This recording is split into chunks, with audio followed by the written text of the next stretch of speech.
And follow me, say Neffos X9, and today I'll show you how to enable the Google backup.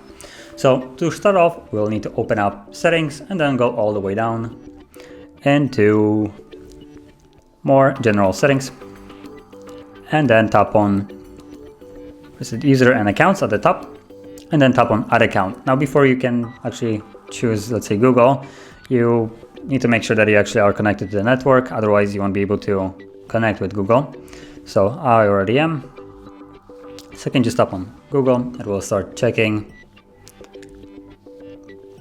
Give it a moment and then you can sign in. So use your existing Google account. If you don't have one, you can always create one right here. I already have, so I'm just gonna tap here and then put it in. Okay, and then tap on next. And then put in the password for it. So I'm just gonna do that off the screen. And then tap on next to log in. And you should see this. Basically terms of service of Google. You can also tap on the terms of service to read them if you like. Once you're ready, you can just tap on I agree. And here make sure that backup to Google Drive is enabled, and then tap on more, accept. And as you can see, there is your Google account. Now all you need to do is just tap on it, then auto sync, and you get the list of everything that is being synced between Google to the Google account.